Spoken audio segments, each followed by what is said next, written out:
Well, let's figure on starting here about Cool. the book we're discussing is Dexterity and its some Development. what's that? Development. Dexterity and its Development. Or That was a fact now. challenge for Or all the fact now. listeners to see if they could follow along.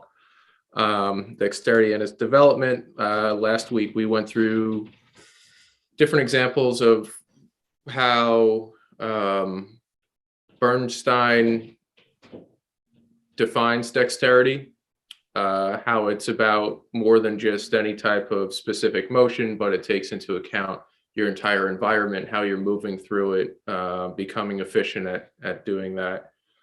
That was pretty much defining dexterity was our first episode, and this next one we're getting into a couple of essays. The next two essays in the book are on motor context and on the origin of movement. So, you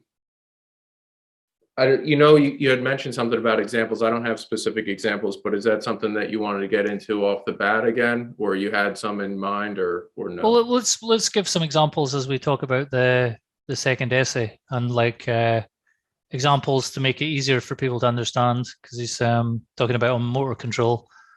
And the essay is pretty dense when you read it first, but the goal here, while the goal of these videos is to kind of bring it out and make it more real and usable for people, including ourselves, and then maybe give us some examples of how you would go about training or improving your own motor control with these kind of ideas in mind. So the second essay is on motor control, and the third one is on sort of the history of the evolution of movements. Yeah, I think the reason he did this is to one, the first essay, obviously, it's an introduction. Two, motor control is like all the different, I guess, the nuance of how the body moves. And then the third essay seems to be he's going back further and just saying how all these different motor controls that he explained in the second essay, how they developed over time, and not just in humans, but just in life on Earth. So it just gives a historical context to why we're able to do what we do in the evolutionary perspective on dexterity and movement. So like Do you we have talked about in the anything? first one, that dexterity it's kind of like an overall ability or capacity that is on top of all your other basic movements and motor control, and it includes intelligence. It's not just something physical. It gets the more dexterity, there's more and more intelligence involved. And I think why he goes into motor control in the second essay is so that we understand all the things that are being controlled intelligently from a higher level, because he compares it a lot to machines. So like machine might have one. So like they find it difficult to make machines that have more than one degree of freedom because you need so much control systems to if it so like a degree of freedom is when there's like a fixed movement. So say like a train on a railway track can only go forward and back. There's a fixed movement, until you're at a junction. But on the track itself, there's only one way it can move. Whereas a car would have two good degrees of freedom because you can move around. You're not restricted to the rail, but you're still limited to the surface of the earth. So if you're going to add a third degree of freedom, it would be like a flying car or something like this. But because then you have space that you can move around into. So if our body is full of these things, so our joints, by the time you have degrees of freedom in different joints, and then one body part is connected to another body part, and then there's various degrees of freedom on that one. So by the time it comes to if you just take your arm, the amount of the range of movements are just incredible, and there's so many different options for every different part to move relative to other parts that you couldn't possibly decide all of them consciously. That's not possible. But also, they're not just happening randomly. So his idea is something intelligent or dexterity growing dexterity is taking charge of all the various motor movements that you need to do whatever it is you're doing. And just as an example too, I mean, the single movement would be like up and down, but I could also twist my arm like this. So that's another, and then I could go back and forth too. So, and you've got all the and then that's your hand is obviously, there's your wrist and then up to your elbow. And then if your shoulder, as long as it stays in the socket, it's got a huge bit of range of motion that your shoulder can go in that other animals don't have. And by the time you add all these up, there's so many different options that how do you control each degree of freedom? How does, like, there's so many options here, so many options there. If you think of like a car on the surface of the road that can go any direction, it's like basically infinite, more or less infinite, like, because there's all different options, ways that can do it, but it's in a finite space, the surface.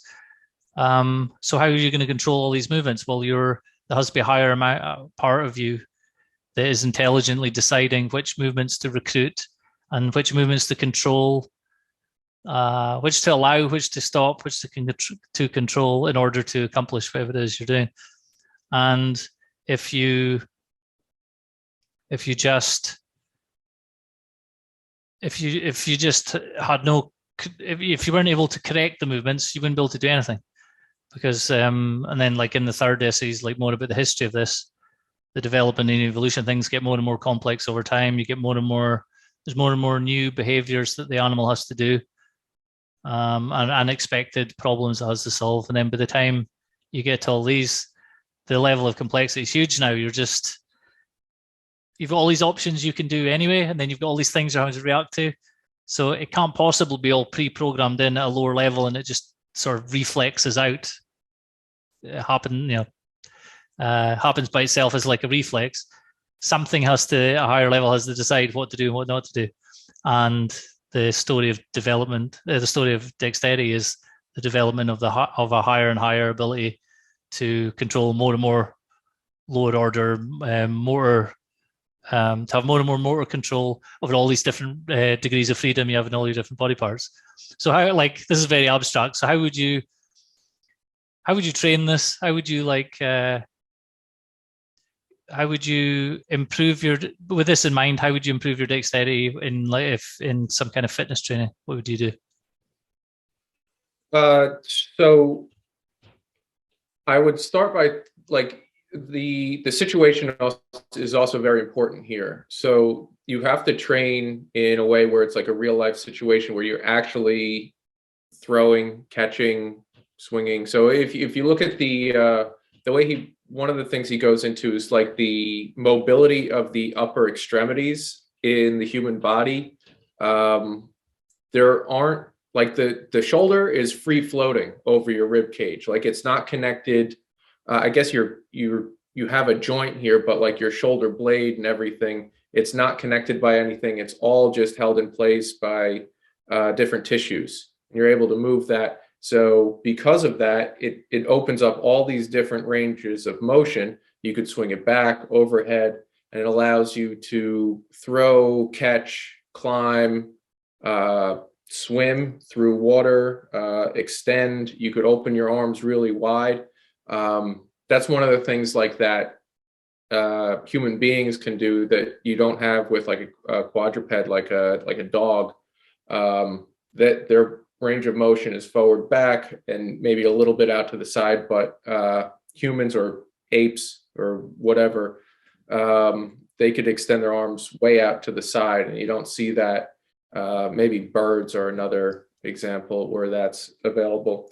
But to actually train these things is to do them, to be in situations when you use them. So if you'll notice, like, if you're not training those things, and I'm guilty of this as much as anybody else, I think, but you end up just doing the same. You're driving like this, you're at the computer forward like that. I say like this, but you're in a forward posture.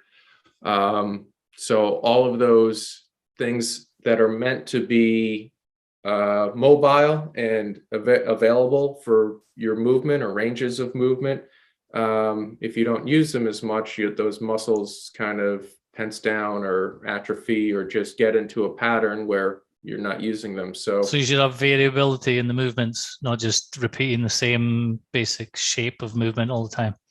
yeah. So that's a big component, but also like the natural movements that kind of led to the adaptation of your shoulder to be like that, which are throwing is a big thing. Obviously, we have this maybe comes more into play in the next essay, but you have two eyes focused forward, so that's something different than that humans have than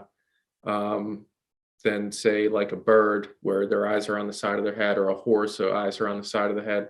But that allows you to gauge distance and like throw very accurately. So that right there, your optical interface, your eyes, are linked right into the mobility of your shoulder. And that's not something people think of, but to do movements that are actually tracking with your eyes and throwing for accuracy, to swing with your arms, or even you notice you're swinging your arms when you're walking, or pumping your arms when you're running. But to throw, extend, reach, these are all things to train, and you're doing them to some extent in everyday life, like you're reaching for a book on the top shelf, or I don't know, you throw a ball with your kid or something. But the thing is to keep those ranges of motion available to you. So that's the way to train, is to actually do them, be able to explore all the different ways your shoulder can move and twist and bend. And I mean, even I know my shoulders are a little bit tight, so I don't necessarily have the full range that I should, but it is something that I build into a practice, is try to do those things. I mean, lots of times, like the workouts that I do, if I'm on the beach, I'll find a rock and then I'm just throwing the rock, or lifting it up this way, or whatever. Yeah, I've started doing the rock throwing. I found somewhere with lots of they're like huge pebbles, all different kind of shapes, and it's kind of out the way. Well, there's some kind of fishermen across the bay, kind of looking at me because they're hearing this rock's been smashed around. They're trying to fish, but it's so perfect because you get the different sizes for like long throws, and then you can like when you're having to throw with two hands, up and across, and then if you've got space around you, you can there's so many different slight variations you're doing with the different size of rock. You can get into a rhythm with similar size and then change to another size. You can the bringing your eyes into, like you said, like there's like little jagged, rugged bits of cliff. I like throwing stones, try to break the edges of the cliff. And I only started doing this recently, and I realized how out of use a lot of those movements are from being a kid. You're doing it all the time, just all the time you're throwing stuff. And I think this is related. You were saying this about your shoulder being connected with your eyes. I think it's the eyes on the front of the head is related to predators, I think. So you're more likely to be prey if your eyes are on the side of the head because you're looking around. Right.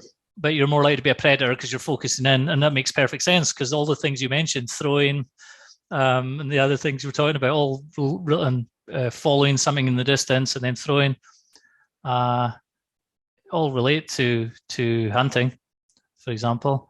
And I remember the ancient Greek athletics. They used to do a lot of one of the like warm-up things is throwing. They had this little ball that they would throw to each other. Apparently, there's pictures of it, well, drawings of it, artwork, and this seemed to be the warm-up thing. But this is probably what they're doing. They're training this wide range of movements with shoulders, in particular, and this kind of predatory directed behavior where you're throwing and aiming things. And if you think in those days, a lot of the battlefield was throwing rocks at people.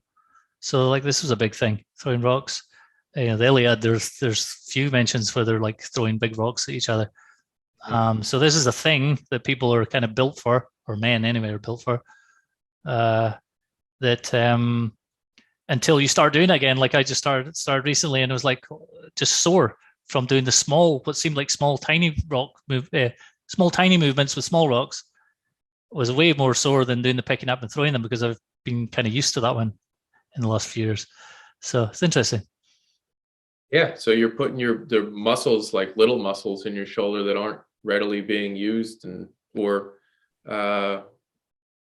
maybe they're just not being used to the same extent. You're putting them And I through. also noticed the psychological impact of when I threw things and I was aiming at a rock in the distance and I couldn't hit it to begin with. And I was like, sure, I used to be able to just hit really easily that kind of distance, really easily. And obviously different sports and stuff, but also just messing around as a kid and teenager and whatever. And it was quite annoying. It was like it was offensive to my feeling of competence. So like, because this is just something you're built to be able to do. So like, everyone says, you throw like a girl or whatever, but there's a reason for this. You need to be able to do it. And the girls were up back, the girls that were doing something else, they weren't expected to be able to throw a rock at an animal at a distance to kill it or whatever, or a human animal in the distance. So it's kind of a deep intuition to feel bad about yourself not being able to throw. It's not like a low self-esteem. There's a real reason for this. It's not like ego. Plus, it's just fun. Yeah, and if you think of like the highest competency of this that you see is a Major League Baseball pitcher who can throw 90 something miles an hour and extremely accurate. So he could throw a fastball and knows exactly where he wants to put it. And that's, in my mind, that's the example that comes of like the like I said, highest competency of this skill. I'm not saying everybody, hardly anybody can throw that hard or with that much accuracy, but there is something to being able to see off in the distance and have your arm go through the motion. You're not thinking about it, but it's all going through the motion, and it, whatever you're throwing tracks directly to where your eyes go. And you're making visual corrections. Like you're correcting the throw as you do it. This happens so quick you don't really notice, but you're intelligently making little changes as you're throwing in order to go where your eyes are telling it to go. And then behind what your eyes are looking at is your decision, your like conscious decision of what you're doing. You're trying to do. Like you've decided something, so you can't forget the person. It's not like your arm's doing this thing automatically because evolution told it to. You decided to do it, and then you're using what's available, the tools evolution gives you. In our case, mobility of shoulders, eyes in the front of the head. You're using them to do something, even if it's just messing about. You're still even just playing. You're doing the kid, like the child when they play. I love the way they always know what to do. They know, they have a plan. They're not like sitting around trying to figure out the board what to do. Yeah, they're all. I don't know. At a certain point, it is.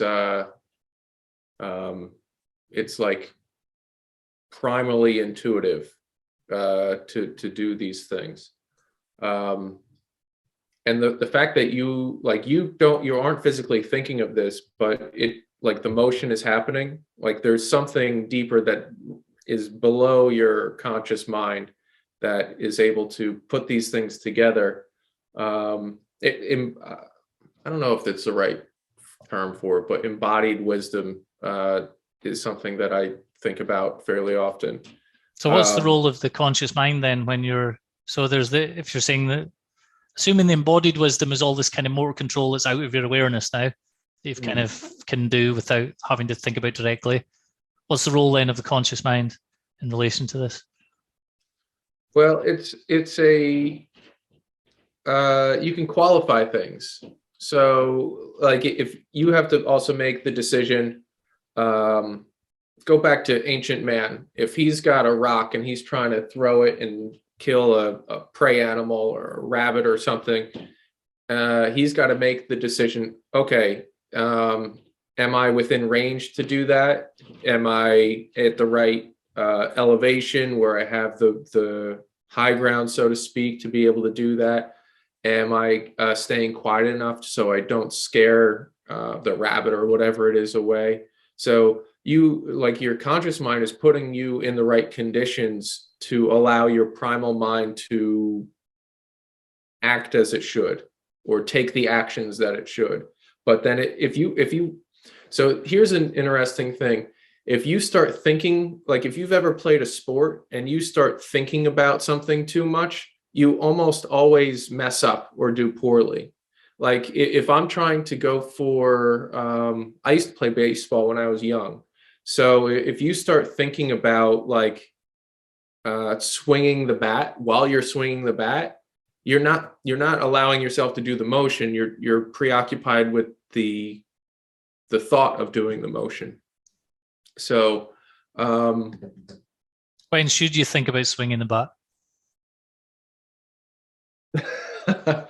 I don't know if you do. I mean, certainly like when you're at the plate. So like you put yourself in this situation, or you train for, you go to batting practice and all that. But you can't in advance, you're kind of simulating. No, you're kind of simulating. Thinking, so yeah. So I'm trying to think through the answer right now. Like, when do I swing the bat if I'm up to the plate?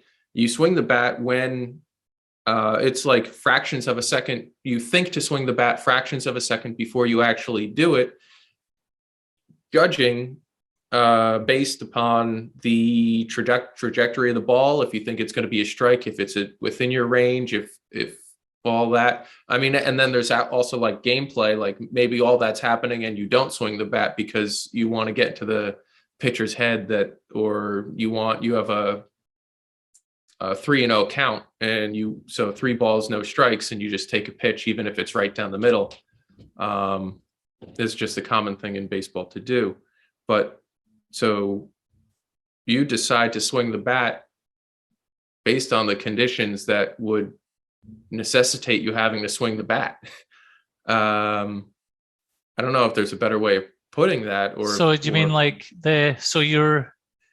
built up the skill and you're able to bat, but the conscious mind's role in it then when you're doing it is to make changes based on the current conditions, kind of like it's more like vigilance. It's that, okay, I know this, I've got this on not autopilot, but it's more or less down. But if I let it go down that way, the way it's ready to go, that won't work just now because there's this slight change in the environment or something needs a kind of tweak. So then you recognize the change that needs to take place and then kind of correct it or whatever. Is that what you mean? Yeah, and baseball players, sometimes they'll even outsource this too, and by that I mean they're looking down at one of their coaches, and the coaches have taken control of the executive function, and they're physically telling you, take a pitch. They're giving you some type of hand signal to take a pitch or swing away, and then the athlete doesn't have to think about that. Obviously, if the pitch is way out of the strike zone, they're not going to swing, but it lessens the number of decisions that they have to make in the second before the ball leaves the pitcher's hand and gets to home plate. So like the coach being coached is having, so if dexterity is this overall this vigilance system that can make sensory corrections based on what you're doing, what it sees, then coaching is like I've heard this phrase, distributed cognition, where the thinking is out in multiple people and maybe in a way machines and books and whatever as well. So it's the next layer of dexterity, teamwork. So if you go on like an older evolution, then the animals are kind of individual. Some animals would be at some level they're individualistic, and then then you see animals being more kind of in mammals and being more like group oriented. So they become even more dexterous because you're taking advice from other people. The social dexterity would be, the grandmother who knows all the stuff is teaching the young ones that you're getting access to these decisions and corrections of movements way sooner than you would figure out yourself. You don't need to go through that anymore. So you have like your own control of your own decisions of being in control of motor behavior based on whatever your goal, what it is you're trying to do. But then you have this extra layer of people that, like you say, with the coach making signs or whatever in the distance, where you already know in advance, so you can trust this guy. If you're in a battle, you wouldn't trust that from the other guy. Or part of the game is tricking the other person into trusting something that isn't true or whatever. Like layer upon layer of dexterity. It never ends. Yeah. Yeah, it's all so like it's hard to say how all those things come together, right? Like you're thinking and you're not thinking at the same time, and part of it's autonomous and part of it is maybe not autonomous. Part of it's automatic and part of it is not. It's like you have to make a decision at the time. So and you have to keep out of your mind other things, like you were saying about if you're I forgot what you said, but if you're thinking about something else at the same time, you have to be not thinking about something else at the same time, even if you're not aware of every little movement you're doing. By being completely empty kind of in your mind, by being actively empty in your mind, is what's allowing these things to happen according to the plan. Whereas if you're not doing that, then one of these degrees of freedom will do its own thing, because you're not kind of controlling it in some way. So it gets into this kind of murky area of what's conscious, what's unconscious, what's in control, what's top down, bottom up and stuff. All of these things, all of these issues can be kind of answered by doing the things we're talking about, by experimenting with the movements.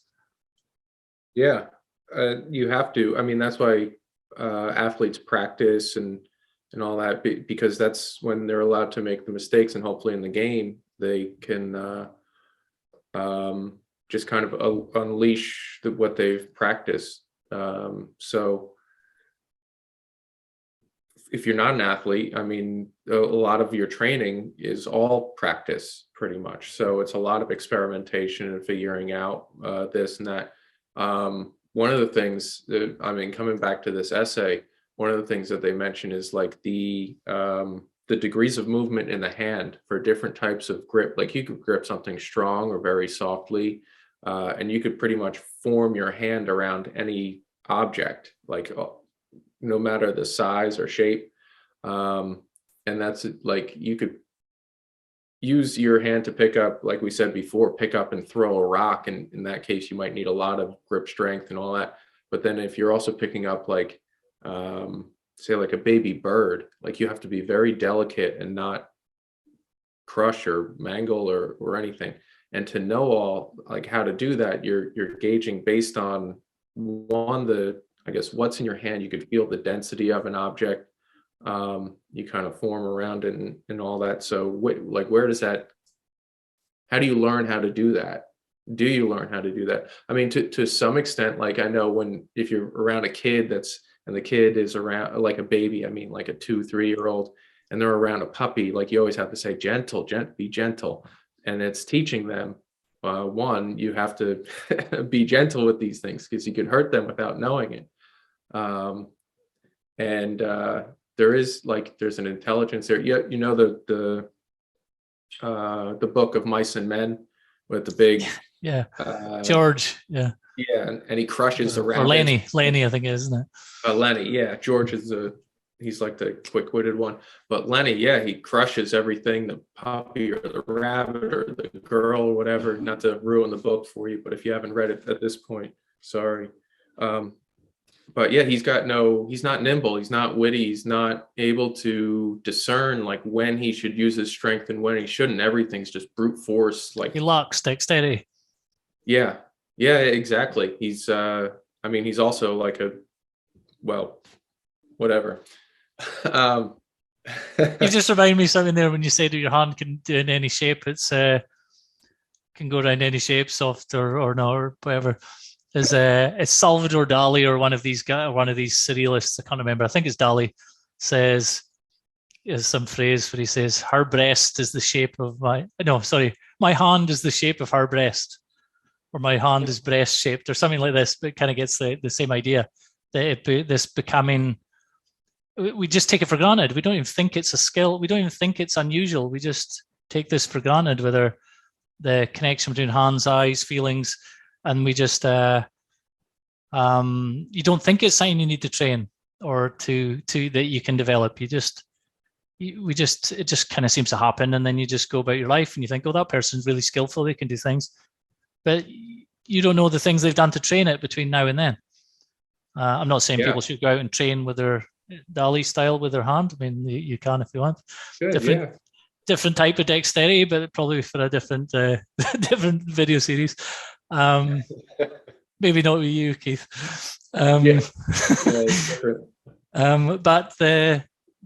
in general, it's the same. It's the same idea. It's because you're with if you're like the child being careful with the dog, there's emotions are involved in. It's kind of like even though it's a dog, it's kind of a social intelligence. You're kind of gauging the feeling state of the other person, and you're adjusting according to that too. It's not just simply like, okay, throwing a ball sounds all very physical, but then playing with the dog and not sure if it's friendly or not yet, or trying to make it friendly. This is all dexterity. Where you put your hand on the dog can make a dog that's one way or the other misbehave or not misbehave. You can get bitten if you put your hand in the wrong place and become its friend if you put your hand in the right place. Right. All these things it's not the same in every dog, but there's a kind of principle, but some kind of intelligence in the moment has to decide how to apply that principle in the moment with this real dog now. And sometimes you need to get bitten to learn that, obviously.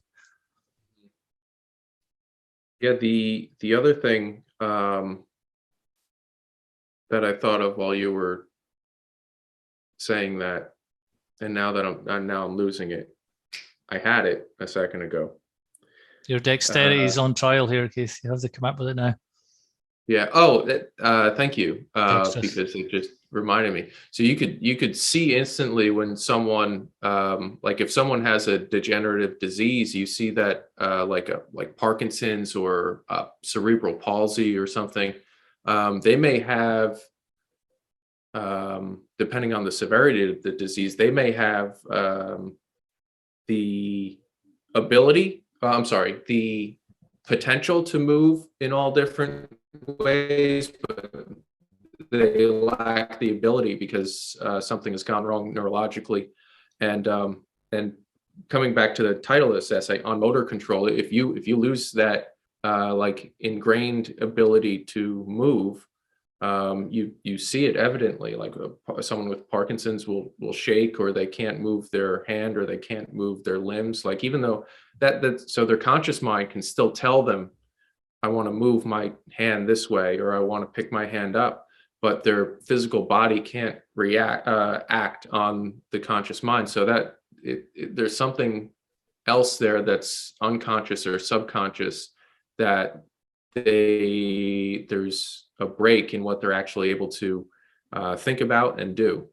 So I mean that's just an example to relate to people, that this control is not always controlled by the mind, but it's almost, there's something else that's controlling all these motions, and if you lack that, then you can just see that someone physically lacks it, even though they may be there mentally and can think through these things, but they're not thinking through physically, or unable to think through physically.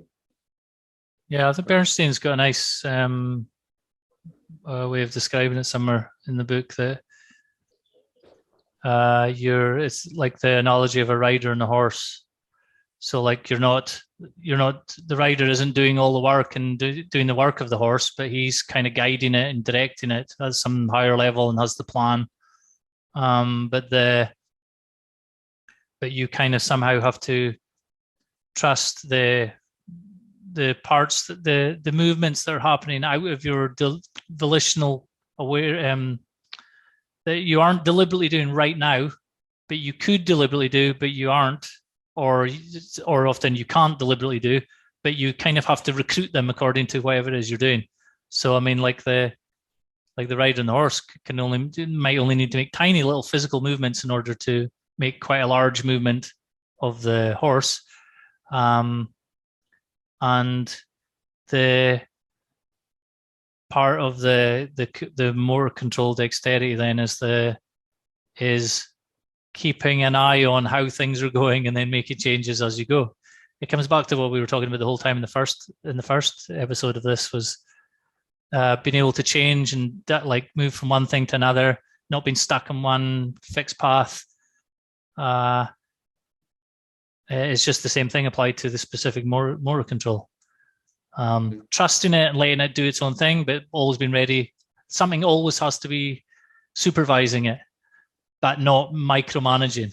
That's what it is. Yeah, you can't micromanage every movement, but you can't just ignore them, or you'll just end up doing something weird without realizing it. And then, there's a reason that like sports coaches use video all the time. It's because the person can't possibly be aware of every single thing they're doing in the moment. But on the video, you can see things you're not doing. You're like, I didn't feel that at all. I didn't know I did that. But then they can decide not to do it. And then look at the video, it doesn't happen. Golfers do this. It's the same method I use for posture related stuff, but it's like golfers do it, where they're getting the feedback and the corrections are after the fact. So they're watching the video after and analyzing it. And then they decide, okay, that's what I'm going to do this time. I'm not going to do that. I didn't know I did it, but I'll just not do it. Try it, make that decision and just swing anyway. And then they're like, oh, somehow I've stopped making that mistake now and I'm doing this other thing. So the conscious part of that is like, it's not what we think. So when people normally say, oh, you conscious movement, people always just assume it means you're very aware of the sensations happening as you're doing them. But to me, that's not necessarily conscious movement at all. It's just clarity of sensations. It's not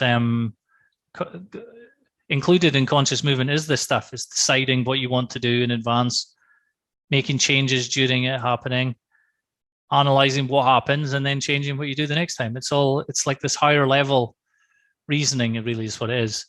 But it's reasoning about your movements, reasoning about the actions, and not necessarily trusting to your sensations, your feelings of what it is you're trying to do. Obviously, modern people have all sorts of tools now. You can use video or whatever. But for our ancestors, your immediate feedback was not dying, not being eaten, and to some extent, you have to feel out all the movements. You have to be aware of the movements you're doing in order to develop them and get to a certain level. But then once you have, for humans, once you have language and we can just talk about it and plan out something else, that's not really in the movement. That's another thing. And then you go back into the movements after. So like even for motor control, even us talking about motor control will then affect what we then go and do later in terms of the motor control that we're able to do, because we've kind of taken principles from it, and then you can apply them again in the movement. Lower animals can't do this, or at least it doesn't appear they can do this. Yeah, the back to your point about like actually thinking through something or just reading sensations about it. There was one point in this essay when they talked about the exact quote was, "We do not just see with our eyes, but we look." So seeing is to see,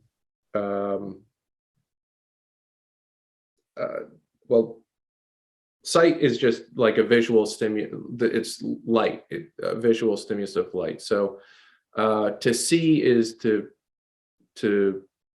view reality, but to look is a subjective thing. So I think most people, what they do, they're not seeing if you record something, you can see the reality of it. When you're doing something, you have yourself in the way, your ego or whatever it is. So you're more like you're looking for what will also match the emotions. And yeah, to see is more of reality, to look is more subjective. And looking actually places a value judgment on the meaning of a movement, or so I think it's the reason I bring this up is it's just a different frame to view this concept. Is are you actually looking for something, or are you seeing it for what it is? And it comes back to that idea of like when you're thinking about something, you're more so trying to frame it. You're looking at it. Like if I'm thinking about swinging the bat while I'm swinging the bat, I'm trying to frame it a certain way in my mind, but my body can't interpret it in that way. Whereas if I'm able to kind of let go of those thoughts for that moment when I'm doing the action, I'm just having reality kick through. And if I'm seeing correctly and not trying to look, then I make contact with the ball and hit it.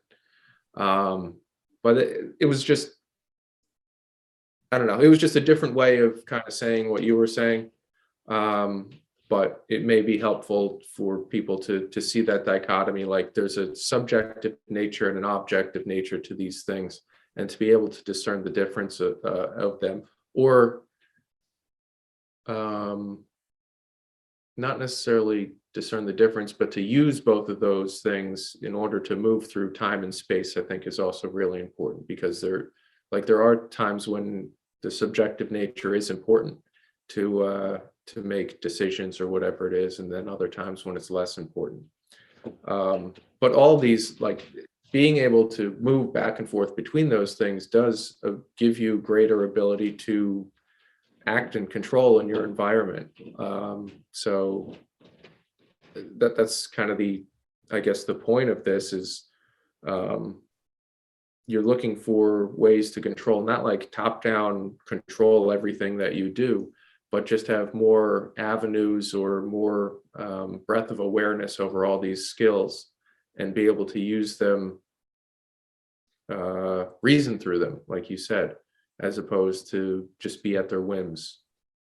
Yeah, it's not this because people often, they think when you talk about things like this, people often think you're saying that there should be this top-down thing that's in control of everything. And they're like, no, but things now, everyone's realizing bottom-up processes and self-organizing systems and all this stuff. So like what we're not saying is there's some control unit that's separate from what's being controlled. It's kind of it's all one thing. It's all one connected thing. But you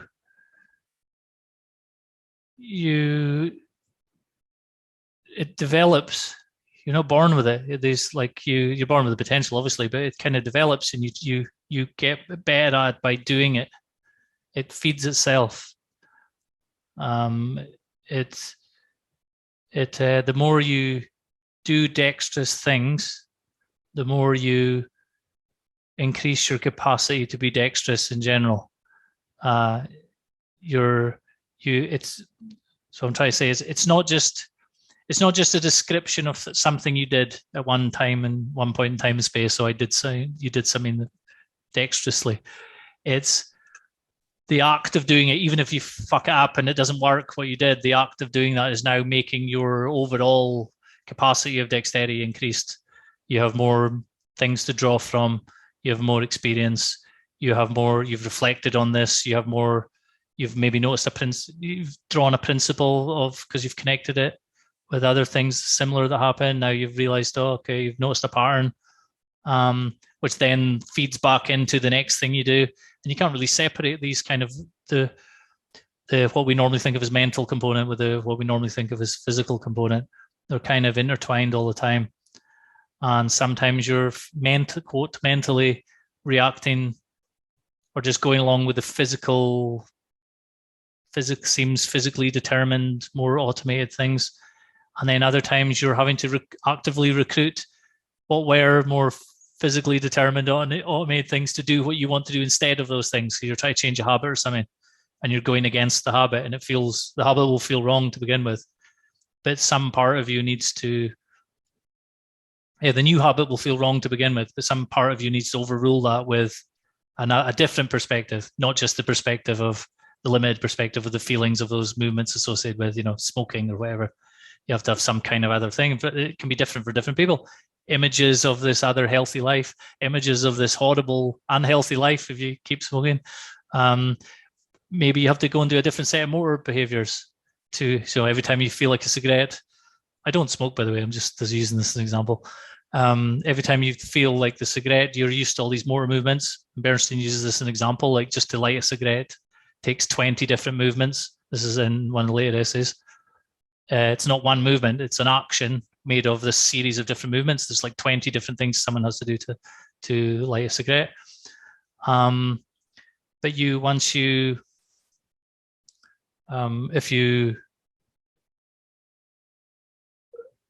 learn to do things, then you can do.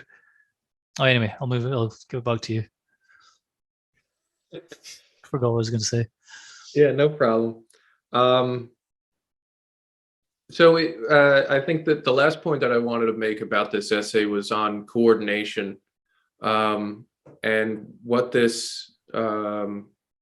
control really is coordination. It's coordination between your active thinking mind, your more sensational mind, for lack of a better term, and you're trying to coordinate movements. Like a throw is a coordinated movement where you move your shoulder and arm and hand all the same motion as you're trying to track something into the distance, whether you're throwing a ball to someone or you're trying to hit something with a rock.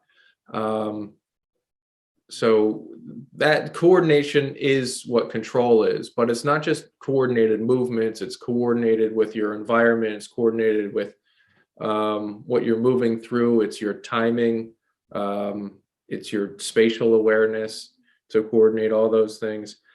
All these come back to like why it's actually it's so incredible that we're able to move the way we are, considering all the ranges of motion in our body, like at different joints and all that, all the different articulations you could put your body through. And then also have that act in the environment where you're not just constantly stumbling over yourself. I mean, you have two legs with all these different ranges of motion, but you could walk and run, and most of the time you're not tripping over your legs because they're independently moving, but they're coordinated by your brain or nervous system to never actually hit each other, or to hit each other very rarely. And you could even see, like if you watch a really good hunter, like moving through like the woods or something, he'll have coordinated movements where he's stepping over things, and he's focused maybe on like the animal that he's trying to hunt down, but he can make his way around like a branch as he keeps his eyes fixed on whatever it is he's hunting, and never have his body hit up against like something that's going to make a noise or knock over a rock. To me, that's just a very coordinated movement. It's not just coordinated within the body, it's coordinated within the environment. And that's part of dexterity too, is having control over those things. It's really like a oh man, it like everything is it's moving harmoniously inside and out. And I think that's the idea of dexterity, is to be able to progress and not have a lot of mistakes, and as you're trying to do those things. And half of it's decision making, half of it's ingrained because you've practiced it. I mean, the example of the hunter, that same hunter, I'm sure the first 1,000 times he went out to go and hunt something, he made the mistake of knocking into a tree or shaking a branch that just gave away his position, and he went hungry that night. Talking about like an ancient man, obviously you just go buy a steak now, but yeah, that was just the idea of control is related right back to coordination and the ability to do all those things.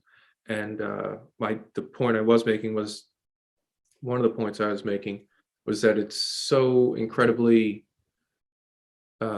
it's not obvious why we're able to do all these things. Like, why is there coordination rather than being uncoordinated? Like, why are you able to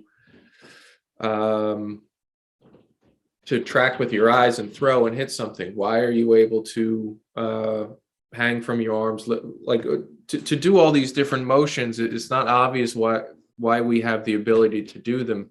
Which kind of leads us right into that next essay is why are our eyes, nose, ears, and mouth all right next to the brain? So the next essay is on the origin of movements and how we came about to be able to do this. And I think I don't think he mentions it directly, but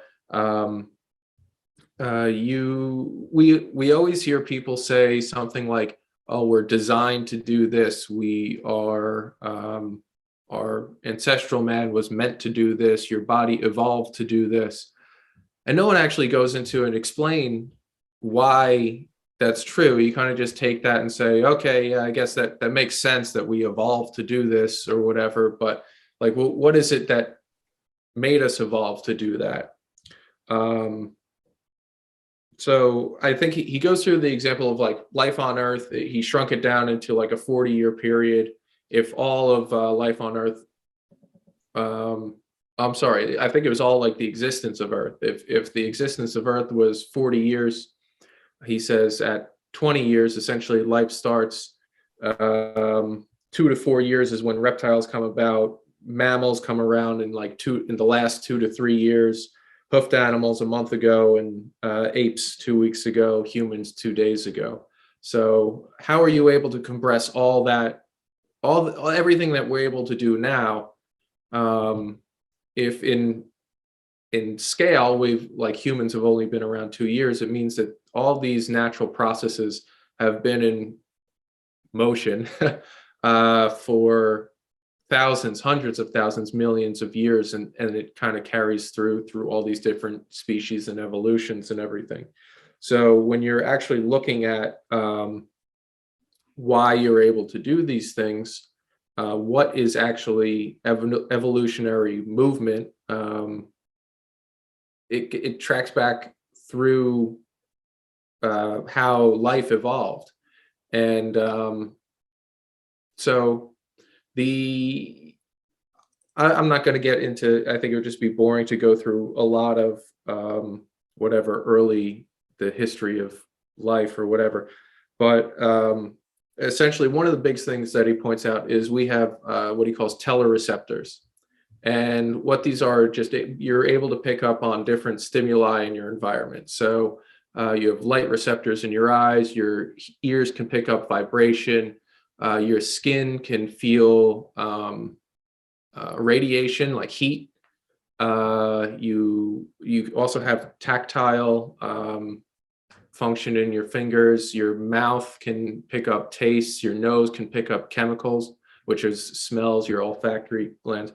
So all of these signals coming into your body, like over time, life is able to form these receptors and then create reactions to them. And there's a difference between like an amoeba coming up against something and being able, like it's only able to react with the one part of it that interacts with whatever, a certain chemical, and then it'll move away in some fashion. But the great thing about telereceptors is you're able to extend your ability to sense things beyond your central nervous system. So imagine like you could only sense something if it came right up in contact with your brain. Obviously, that doesn't happen, is because we've outsourced everything from our central nervous system into these larger whatever telereceptors is what they are, and it's the reason why movement comes about, is because if I can see something with my eyes, I can make a decision to move away from it before it's right upon me. Or the same thing, if I feel it's hot over here and cool over here, I could physically take and move my body into the cooler area if that's going to be a more suitable environment for homeostasis. And the big thing is that, well, the central nervous system takes your brain and it extends those signals to all these different telereceptors. So you could feel with your feet, and you think you're feeling with your feet, but it's your brain picking up on the receptors in your feet, and it's all traveling along the nervous system. But the central nervous system has kind of built out your body to be able to move and be an extension of your brain.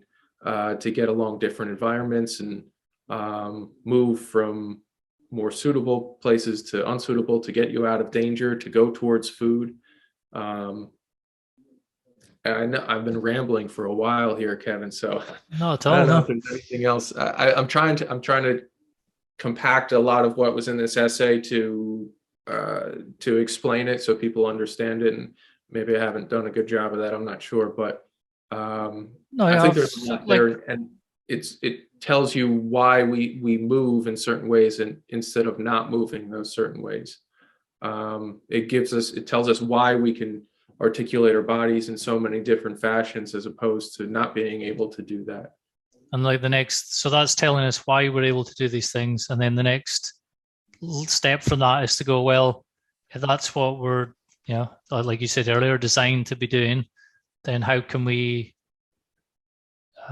do more of this in our normal life now, because we're not living in the same environment anymore. To be able to say this, it requires a type of dexterity to recognize you're not in your normal environment and you're behaving differently. So you need to kind of incorporate some of that in without being like a back to nature, destroy civilization type of person. You don't need to, you don't need to do that. Some people do, but the knowing where you came from helps you understand and plan for how to be better at what you're trying to do. So like when you were talking there about, the telereceptors, so it makes me think, okay, so if it's just like basic fitness training, you want to be doing it in a place that you're involving as many of these telereceptors as possible. You want to be somewhere where you're out, you're seeing things in the distance. You're not in like a tiny boxed gym. You're, just as an example, you want to be able to see into the distance. You would have smells. Basically, you just be out somewhere in nature, so that if you're actively involving as many telereceptors as possible while you're training, and you're moving in a way that you're designed. And he mentioned something about how the food end one as the leading part of the body. So like if you think of humans, we're kind of worm-like, we're like this tube, and the top end, the front end of the tube is things in, and the back end of the tube is things out. And we're kind of just wandering around like an upright worm, putting things in the top end as best we can. And then we have all this complex movements designed to find better things to put in the top end. But we don't think about it like that. So we now, because it's different, how you find food is different. That whole history of the movements required to find the good things to put in the top end, we haven't done. We're just got things to go in the top end. I'll leave the bottom end to other people. So when you're incorporating your behaviors in, it's useful to think of that. So that's why I don't like doing any kind of exercise where you're restricted in one room. I like being able to move outward. It's this outward impulse. So like a lot of people, when they get into kind of maybe natural movement or related things, they think it's this kind of natural. It seems more. It's more like a feeling kind of impulse, a primal impulse for people, and that's why they think explains their desire to do that. To me, it's not. It's more like this. It's a spatial relationship between body and environment where you're kind of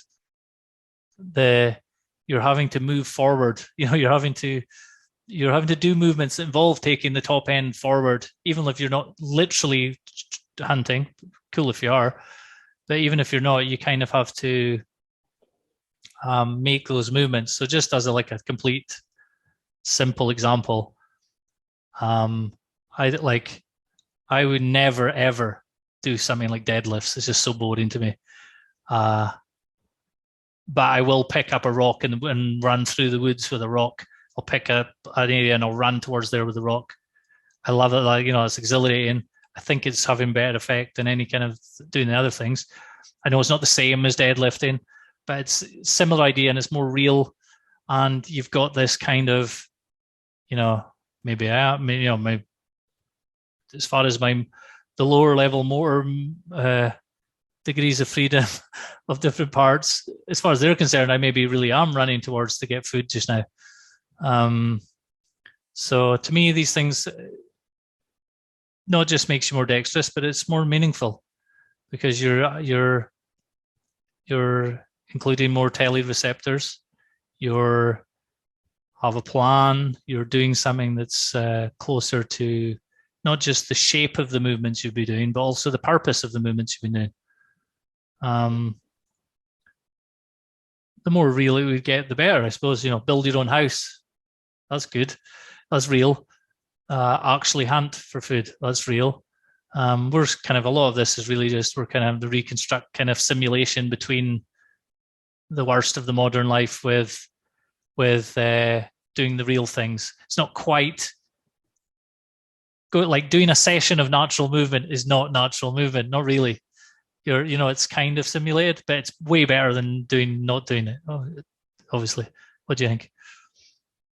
Yeah, I think the idea, I mean, based on the understanding that your body was built out from these telereceptors, and like that's how the brain formed, was a way to coordinate these different inputs that you're getting, and then react back on the world. Like it would make sense to me that the more natural type movements are the way to go. And I don't mean just the natural movements like running, jumping, all that. I mean doing them in natural environments, like where your feet are actually touching the ground, like you said, where you're getting the smells of nature, you're getting the differences in light when you're moving from a sunny area to a shaded area, then back out. And people don't think about those things as important, or as important as how much weight can I lift. But they are, because they're all feeding that, very much so. Like you are feeding that evolutionary pattern that you evolved through, and not just people, but back through, like there's millions of years of evolution of this pattern playing out, and you're not separate from that. And you are really, like, you're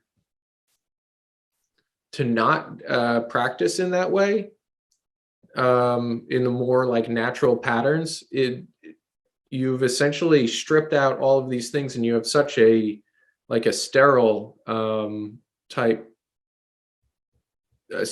of training where you're not engaged in anything really. I mean, you have maybe like music blasting in your ears, but you've dumbed it down so much. Not you, but like people, like, speaking of a proverbial generalized you, you've dumbed it down so much that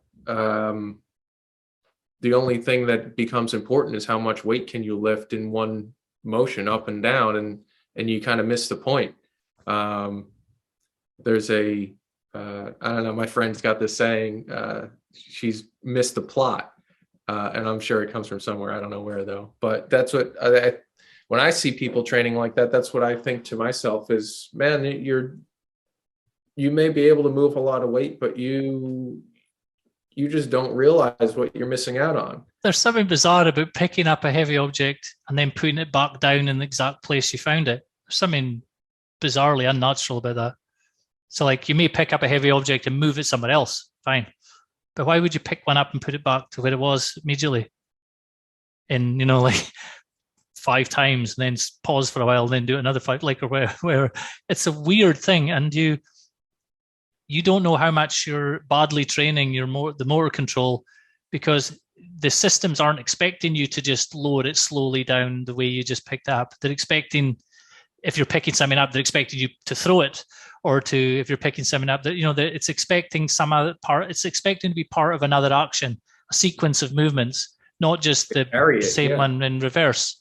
Do you know what I mean? It must be confusing to things, because as you're saying, like, nature spent long time practicing all this lower level motor coordination systems before humans came along, and then we're just adding stuff on top of that, and then we're just sort of interfering with things and just doing things out of sequence, or not including as a wide range of things. And there's a whole bunch of stuff you don't even know. If you're missing stuff out, you don't know what effect it had. It's like our friend Eric he sent us a link, remember, about I think it was like certain types of trees or whatever, they can't grow properly without weeds. They need the weeds to grow correctly, something like this. And we would just get rid of the weeds. So weeds are just weeds. But actually, for the system, they're intricate. They're required. They're meant to be there. And he had the analogy of either speculating on junk DNA. So like, they call it junk DNA. You don't need that DNA, but the real stuff that does the work is this, small percentage. Well, they don't know that. They don't know that these are separate. So when it comes to exactly the same principle, you can't just extract one set of motor movements out of context. I mean, you can, but you can't do it and expect not to be some kind of side effect or just you're not getting as much out of it. And if there's no variability, then. But you're tricked into thinking that you're making progress or doing something because you could grow your muscles and you could look really strong and everything. But those same guys, if they were expected to pick up the weight that they deadlift and carry it somewhere, I mean, their body would fold in half. Yeah. In fact, some guys that do deadlift, their bodies fold in half because they pick up too much weight.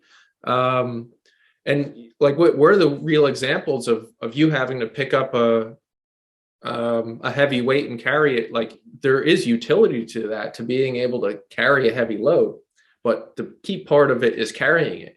If you kill an animal and you have to bring the carcass back to eat it, you have to carry a significant load or find out some way to get it back to your camp or your village or whatever it is. And realistically, you're not going to be carrying that heavy of a load. You're not going to be carrying whatever is like two times your body weight in that. And you'd be dragging it probably as well, and there'd be more than one person. So you'd maybe be holding it in a different way on one arm. Say there might be 4 of you and you're kind of dragging it this way, or the way of doing it would be different. And also the sequence, because like built in, so if this has happened thousands of years of human behavior. The sequence might be you go out this huge long distance run in the heat, chasing down an animal, subsistence, persistence hunting, and then you're dragging and carrying the thing back. So the sequence of the training schedule would be ran with some walking and sprints at the end, maybe, but like a long run and then some walking and sprints and creeping around, lots of crawling, a lot of crawling and creeping, especially at the end. Then you've got this dragging back, this long distance thing. So the sequence is set by nature in a way, or set by human behaviors. And then we just come in and pick, today I'll do this bit, and then another day I'll do this other bit. But actually, you don't know how much this whole system, this whole worm that we're carrying around to get the stuff in the top end of the tube, we don't know how much of that is how much of its health and fitness is dependent on doing things in a relatively similar sequence. I'm not saying it is or isn't. We just don't know. We have this modern idea you can just select little pieces out of context, and it's just the same. This piece does this, and it's it's the same in any situation. It isn't. The context matters. And I think there is research, obviously, that if people who do the exact same exercise outside as indoors have better effect. I mean, it's obvious, but I think there's they can isolate some kind of variable and prove that or give evidence for that. But that's the thing Bernstein's really made me think a lot about, is this distinguishing between actions and movements. An action is like a sequence of movements required to accomplish to solve a problem, to do a certain thing. And you have to recruit certain movements to do it, but it's the action that kind of controls the movements. It's what brings them all together. Otherwise, you've just got your arms and shoulders and legs, and or just doing random things. But now there's some higher part of you as a plan. Maybe it's like an internal model or a mental image or something you're aiming at, and there's a sequence. So now I'm thinking, okay, so if you're training, what would be the natural sequence? It's not enough to just do, okay, what's a more natural looking movement than compared to one in the gym or a machine or something? You have to go, well, what would be the sequence realistically? What would people be doing before, during, and after these, whatever it is you're thinking about doing? And the thing that surprised a lot of people, if you take hunter-gatherer tribes, some of them spend a lot of time just sitting about. They're maybe active for like 4 hours a lot, and then they're just sitting around like us. They just have seats and they just sit around and play around and have fun and whatever, and talk. And that's part of the sequence. So you've got this daily sequence where you're just fly out, and then you're kind of reclining and you're hanging about and being more social. It's like, so like one of the tasks for us, I suppose, in modern life is to get the best of that without being like LARPers just trying to copy a hunter-gatherer, which is absurd because we're not. Yeah. So, and like those guys have amazing motor control over certain movements that we don't because they practiced so long, but also because it's in a different context. So like I saw there's a photos going on Twitter recently of I think she's like 4 or 5-year-old Mongolian girl on a horseback with a bow and arrow. So she's like hunting on a horse, flat out. The dexterity involved in that is incredible. That's a 5-year-old. So it's not really something that needs to be. It doesn't take a life to learn these things if you're in the right context to learn it. It's like we're the potential's in is ready to develop, and we're just not kind of giving it the situations to grow. And that's the other thing of Bernstein says, it's the dexterity is in the changing conditions and the situations around you, is not in the movements themselves. It's in your betweenness of you and solving this new problem. Yeah, and this also, I think we've talked about it on the podcast at least briefly before. It's something that you have certain genes that, based on your environment, they I guess whatever ability your body has intrinsically to pick up on certain things, you can have certain genes. I guess that this doesn't sound right to me, but they turn on and off. But it's more like they're more likely to be expressed in certain environments than others. So I don't think they necessarily. I don't know if you could turn on and off a gene, but you just have more probability of that gene being expressed under certain conditions than in other conditions.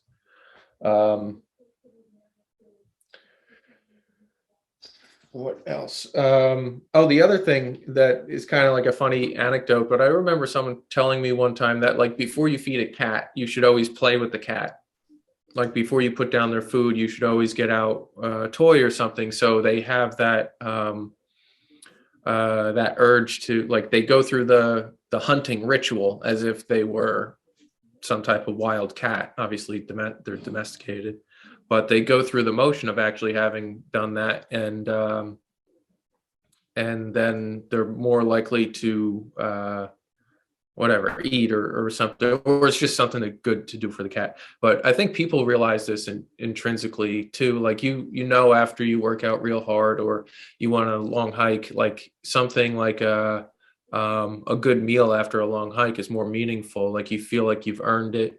And that it just harkens back to the fact that you've done something more aligned with the evolution of life on Earth. It's always that you, just the fact of going out and doing some type of motion or activity, it's all being led by trying to put something in your mouth, really, or find something. Feed that worm.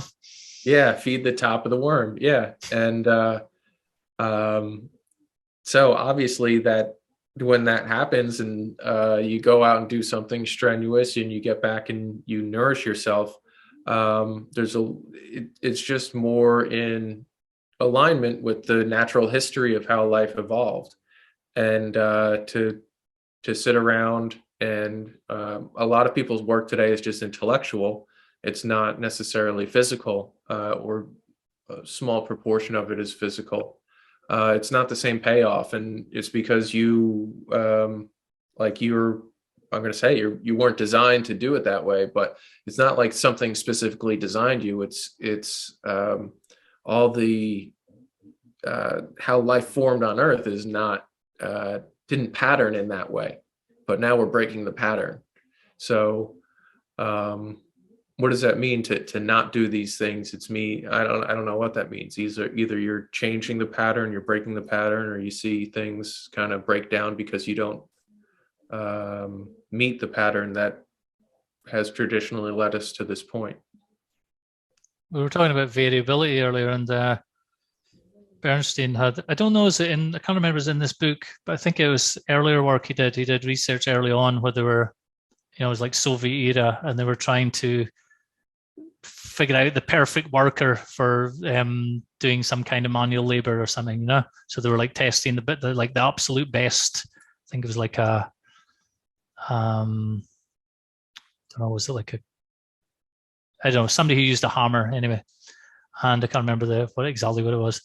But they realized, they thought in the book. I don't think it was in these. It's not in the book. There's images online. So like there's an image of this on Bernstein's Wikipedia page, I think, and they found that they expected at the time, because this is like, I don't know, maybe 30s or something, 30s.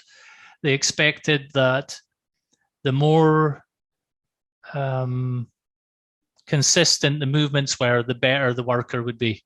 So like, if he was like hammering a thing, if he did it, the closer and closer that each time he hit it, if the shape, because they actually drew the shape out of the movement of the arms, of his elbow and stuff moving, they assumed that the more regular the movement was, the better the worker would be. But it turned out it was the opposite. That the best worker, the most accurate workers for whatever they were doing, were ones who had constantly had a little variability in the movements, because it allowed them to be more dexterous, because they were more dexterous, because they had more possibilities for slight adjustments and changes when required, than somebody who's just rigid, and then it's fixed and rigid one, then it'll just jump to something else and it would be less accurate. And that also shows like your social conceptions of how things work, whatever the intellectual fashion at the time is affecting the physical movements and the levels of dexterity with like misconceptions, like just thinking that the more just by assuming that this kind of modern idea that the more uniform the movements are, the better it would be, because it's more and more precise. But actually, a little bit messy is better. Not too messy, but there's like a kind of sweet spot. So again, to go back to like how you train this, don't do the exact same thing every time. Just make it a little bit different. It has to be similar enough that you're doing the same thing, but mess it around a bit. Like when I talked about earlier about running, picking up a stone and running. They're not huge, heavy stones. I don't mean that kind of like strongman thing. I'm not like that at all. But like one that you can run with at decent speed, but you still have to hold it. It's heavy. Run uphill and downhill, not just on flat. It's a simple one. Running downhill without holding a big stone in front of you is totally different from running uphill with one. In the movements required and the control, the different level of control you're having to do as you're running downhill. Downhill's way more interesting, actually, although uphill sprints are way more fashionable for people at the moment, like in our sphere. So that's something to play with for people. And obviously rough ground is useful for things like that. That's why I think the Greeks thing with throwing the ball, I think that was about guys running around, changing where they were. So you were every throw and every catch was a little bit different. And then they would get down to whatever the specific technique they were doing, whether it was fighting or whatever. So they're not letting themselves rigidify. I think I said that in the last one as well, that word. I'll need to ban that word, it's too hard. But like they're not allowing themselves to get stuck in one pattern. Even though in order to train something like fighting, you have to drill certain movements over and over and over again. So they're like, I'm speculating obviously, but they're wise enough to make it messy around the edges of the specialization. Whereas now we just do the specializations.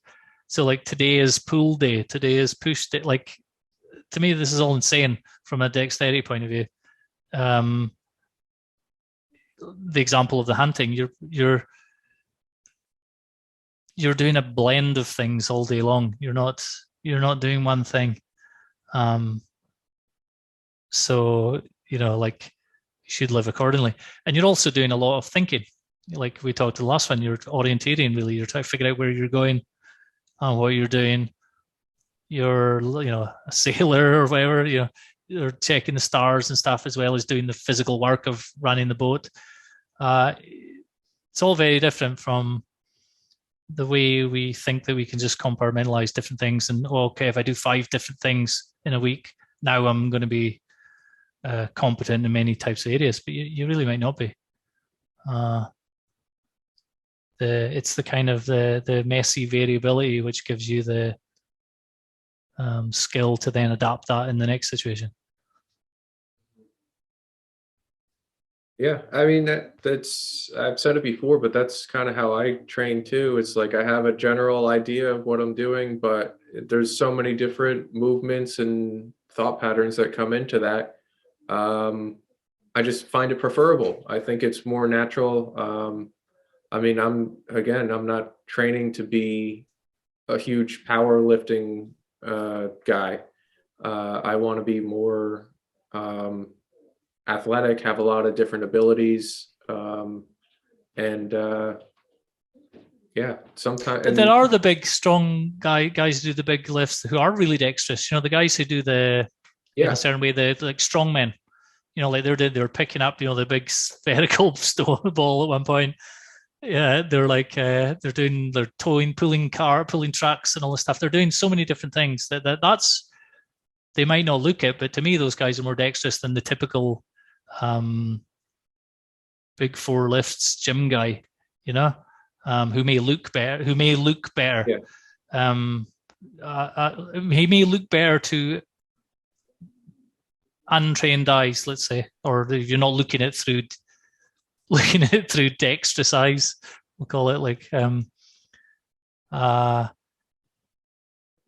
yeah.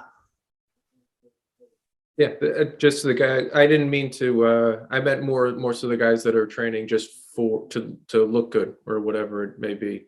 I mean, sure, yeah, they they look good, but are they able to run and carry? I mean, some of them are. Some of them are just fit people that happen to also care about aesthetics or whatever. But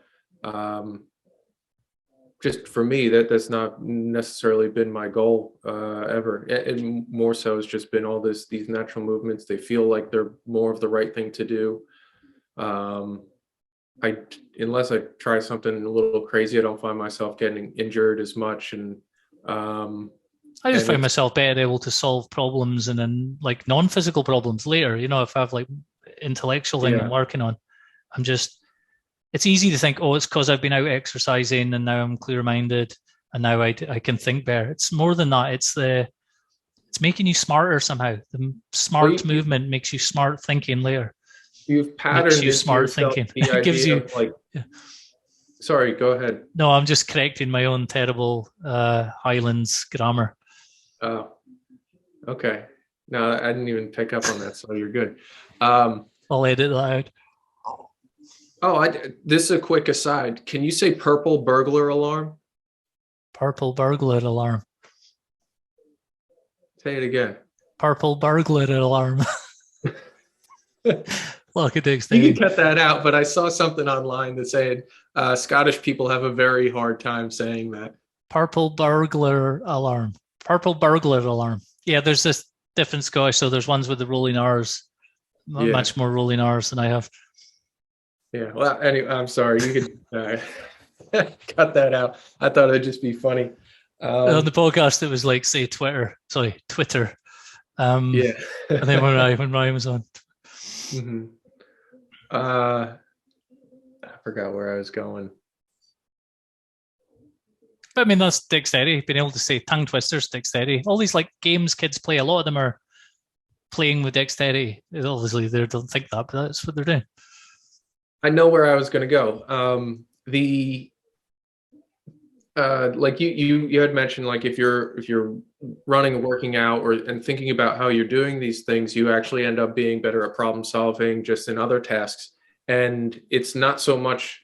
I mean, part of it is probably your I don't know, your nervous system is calmed down or whatever because you're doing these things.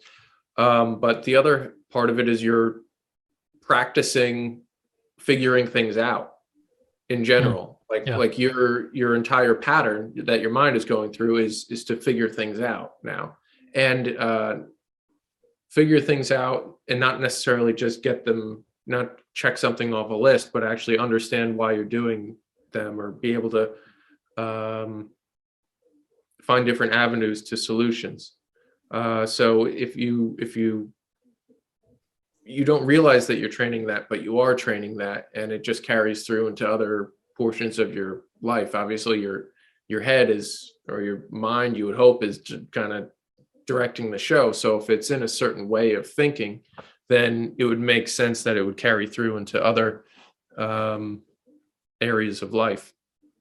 Yeah, because if you're doing a complex, if you're like, say it's like some outdoor dexterity based complex type of training, you're having to, part of dexterity is you're having to manipulate, you're having to get good at bearing more than one thing in mind at a time, and then manipulating the relationships between things mentally, and then getting the relationships between things physically to match whatever it is you're trying to do. You're not just one thing you can focus on. You're having to be aware of several things at once and how they relate to one another, and how changing something over here will affect something over there. Like hunting, for example, obviously certain things can ruin it. Certain things you maybe need to wait longer than you want to, and whatever. But if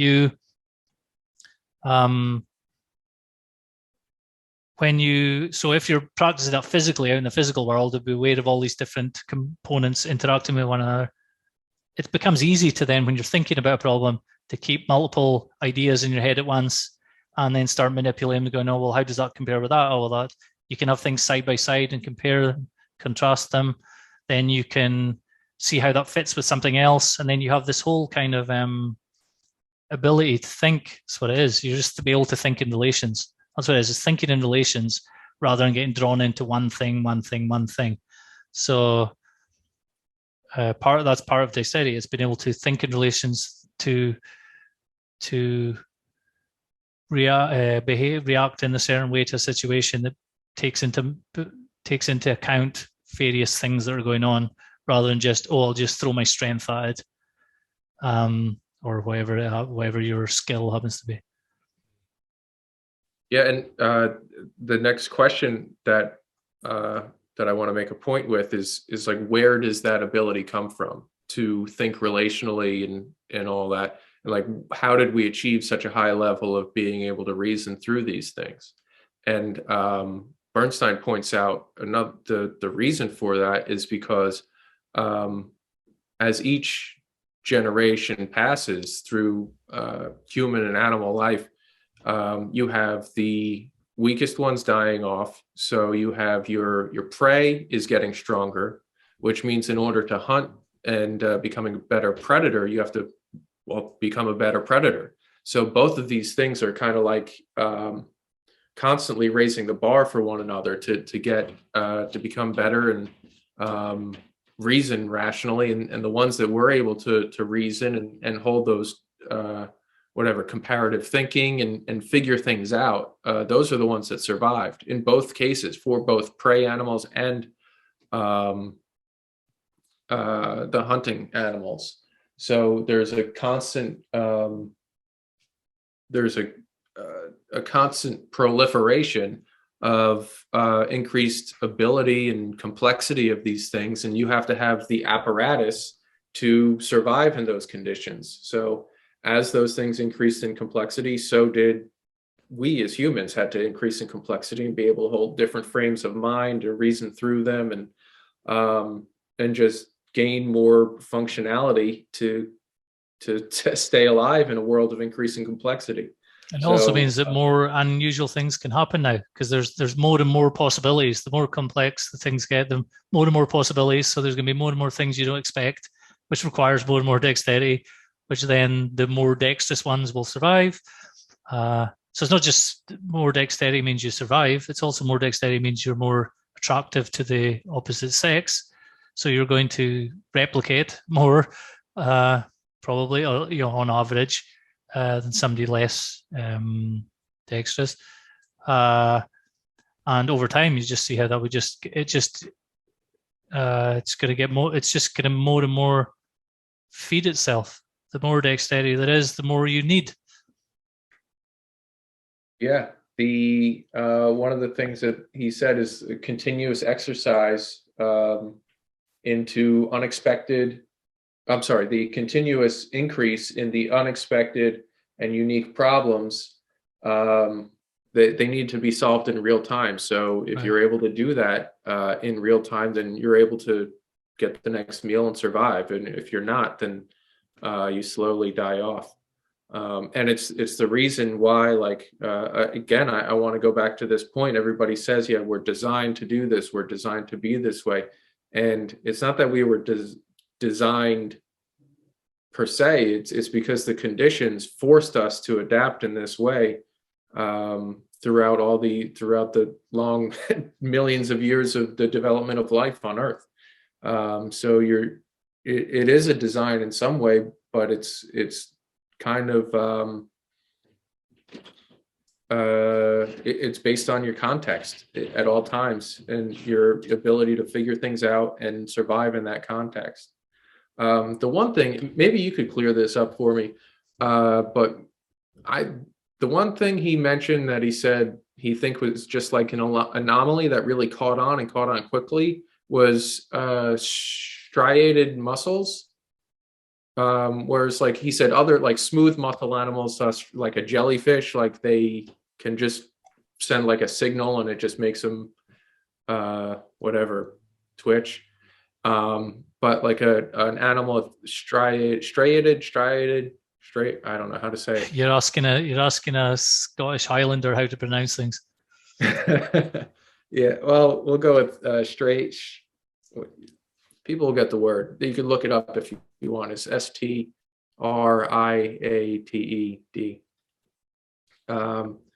But essentially, your muscle can go into a contraction, and your nervous system constantly sends it a little signal to hold it in contraction. Because if you just send one electrical signal to a striated muscle, it moves along that muscle fiber and just contracts it, and then it would let go. So your nervous system kind of breaks it down into constantly sending little electrical pulses.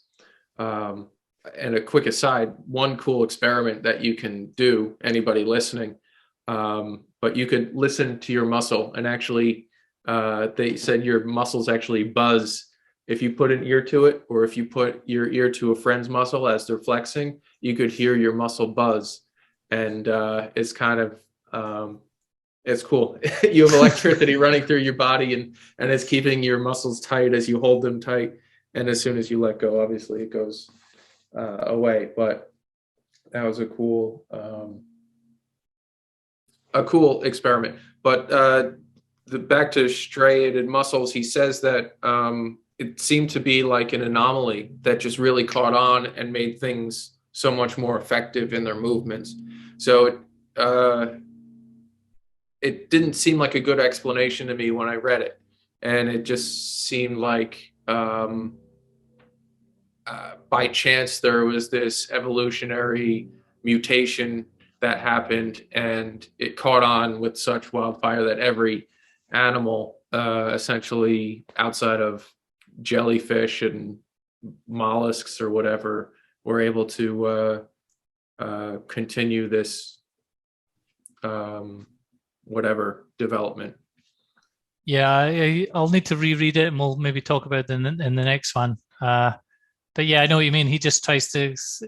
He's kind of implying it was just a random chance, and then it took off. And I think there's probably more going on than that. Or maybe there's more research since he's written this. I don't know. Yeah. At the back of the book. So the back of this book that we're reading, there's some essays by other commentators that are more recent. I haven't gone through them all properly yet, but there may be something in there. I'm not sure. But yeah, one of the interesting things about the muscles is like the elastic properties. So it makes them way more. There's like so many. It causes so much more potential movements and ways of moving and things that it just becomes more and more complex. the range of movements. It's just incredible that we can control it all. It's incredible. You can just give a few words to your head, into your head, inside your head, and then you just set and train this series of movements, and you do what you just told yourself you're going to do. It's incredible, the amount of movements involved in this. We just take it for granted. And the fact we take it for granted is showing in people's general lack of health and fitness, because they're not thinking about this in their health and fitness. They're it's hard to think about because it involves everything. Your whole life is involved in this. This is what it is to be human. You could make a pretty good argument. This is what the deliberately developing your dexterity is what it means to be a human and a good human. You could argue that for definite, because that goes to everything. Because that's you're basically making more and more wise decisions practically, and then that grows into spiritual wisdom also. So I think it's a continuum between practical wisdom and spiritual wisdom, and dexterity is practical wisdom. That's what it is.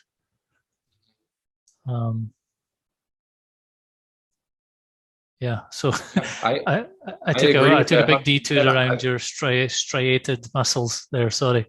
But next time, I'll look at. Was better than my question. So yeah. But yeah. No, I agree with that 100%. It reminded me of something that I mentioned last week, which was like human beings they create order out of chaos. Like, so they order nature is what's happening. And dexterity is the method, the practice, whatever you want to call it, of ordering our own nature and the nature around us. It's building tools, it's figuring things out, it's finding solutions, just to not only to survive. I mean, that's at its basic level, but to just become better, more suited, more adaptable, to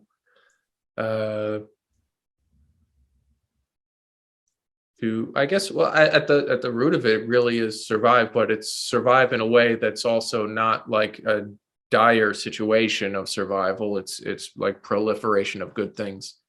So you have more abundance and everything like that down the line.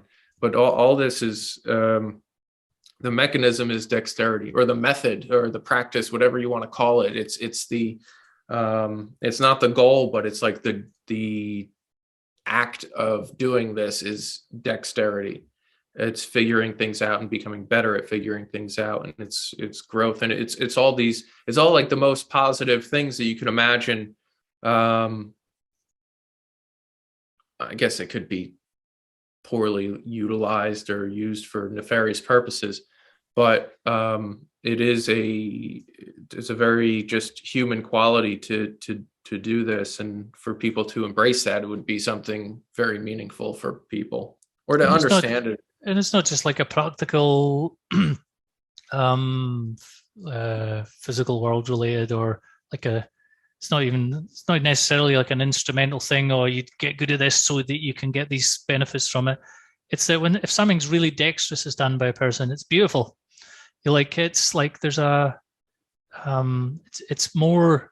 there's something more than the practical use of it, because we're talking the last time that people have their own style of dexterity. They could solve the same issue in a different way, and one person, they have a different style of how they do it is different, and one person can do it just as well as another person in a kind of factual sense, or a sort of yes, they managed it, yes, they can pole vault over the same height, but somebody else can do it with much different style, and it's more beautiful, and the way they do it is better. So there's something bigger going on with dexterity too. It's like the more dexterous it gets, the more beautiful it gets, and the more artful, the more it just becomes an art. And this is art. It's a type, and art comes from this. I'm sure of it. If you take a painting, you physically move some materials around in a place to create a certain religious feeling in another person who may not even be born yet. That's an amazing piece of psychophysical dexterous action. It's way more mysterious than people think, just simply as how did they do something that good. It's to me, that's just on a continuum with the guy who can do some really agile maneuver in order to catch the animal to feed the tribe, or making a concoction of different chemicals of different plants to heal someone. So it's similar. They're not. These aren't these kind of arts. Dexterity is probably it's behind, or it's the root of all arts. Maybe I'd say that. Maybe. Yes. So it's exploratory in its nature, right? And that's what art is kind of it's finding the leading edge of what it is to I don't know, cause someone to experience a certain emotion or whatever it may be. So like I think you said to stir someone. So that's like one of the points of art is to stir someone emotionally, and it seems to me that it would be specifically dexterous to have the foresight to create something that could be shown to someone 100 years from now or 1,000 years from now, and you have communicated that emotion through this piece of art. To have the foresight to be able to do that, it's like, what can I do? Like, you're figuring out, what can I portray that is going to elicit this same reaction in someone else that I have no chance of meeting in my lifetime. That's whether or not people think that they're actually doing that, or they go through that progression of thought. I don't know. I don't think an artist necessarily does that, but that's what they're doing nonetheless, is they're kind of inspiring that down the line for other people. To a certain extent, I mean, just the fact that we're reading this guy's book and he's dead for a while is something to that effect, that if you could create something notable enough, that people will continue to be about it. Years later. I mean, a guy in mid 20th century Russia is putting ink on a piece of paper, and now there's these guys running around the woods with a big stone in front of them. 70 years later, do you know what I mean? All these things are so intertwined. And like talking about art, I mean, the first artists that we know of, the cave paintings, I mean, that was part of the hunt. There was a religious shamanistic thing, and it was the practicalities of the hunt. It was like your entire worldview and life was involved in this, and the art was to have an effect, but also to introduce them to a sort of a wider perspective. And then there's just something that's beyond our kind of understanding now. Those seem to us now, those are different activities to them. It really isn't. And I think it's no surprise that the art appeared at the same time as this is appearing, and then language is appearing, and then the different tools and stuff. It all comes together. It's just the increase of dexterity. You're able to figure things out more effectively. Yeah, and then now you've increased the capacity to do that. Now the figuring out makes you more able to figure things out. You're like you're training it. That's basically what it is. You're training it in terms of your own life and developing it and expressing whatever genes that would increase it. But then in terms of the species or evolution, however you want to argue evolution works, I know I've made a flaw according to some people just now, but I'm not sure about that. That over time, it's grows. Or as Bernstein says, developing the dexterity. There's a quote that I want to read. It's from page 81 in the book, but I think it's really good about summing up a lot of what we have been talking about. So I'll read it now. And it starts, the intensified struggle for life makes its existence full of unexpected events that require an ability to save hundredths of a second, immediately make a decision, and accurately and dexterously realize it. We shall see that this continuous increase in the number of unlearned movements and motor acts is based on a similarly continuous development of new, more complex brain areas, mostly the brain cortex. The first embryos of the brain cortex are already apparent in higher reptiles, but only the highest vertebrates, the mammals, does it take the commanding position and continue to develop further and further. Brain cortex is the organ with an unlimited capacity for accumulating personal life experiences of an animal, memorizing them, processing their meaning, and creating on this basis solutions for new, previously never encountered tasks. In the area of intellectual activity, this ability is smartness, wits, and cleverness. In the area of motor acts, we call the same ability dexterity. Not without reason, we may say about a man with outstanding dexterity, how smart his movements are, how clever his hands are. So that was on page 81, but I think those two paragraphs really just stood out to me, kind of synthesizing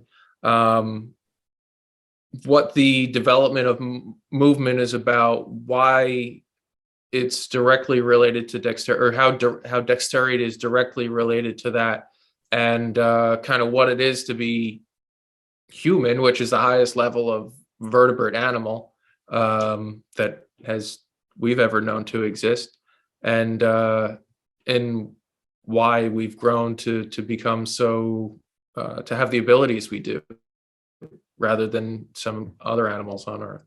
But it all has to do with dexterity. Like the brain grows out of dexterity, which is an incredible thing to state. And you don't understand like why that's true until you dig deep into some of these things and you realize, oh, why that's true is because you're just trying to find food for your food hole in the top of your body.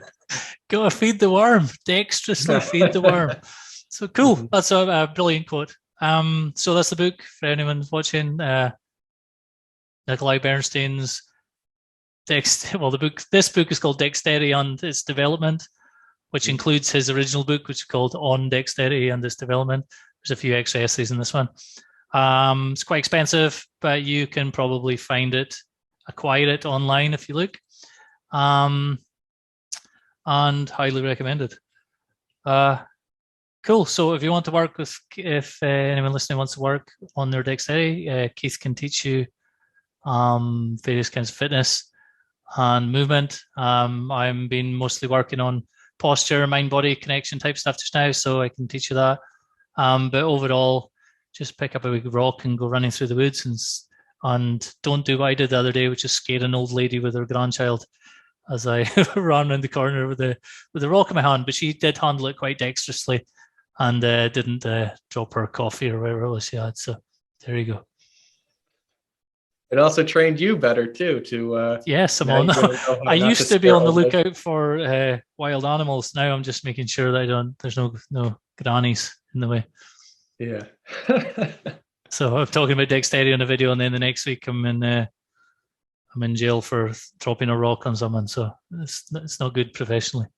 So anyway, cool. Back again next week. It means he's not landed in jail. So exactly, yeah.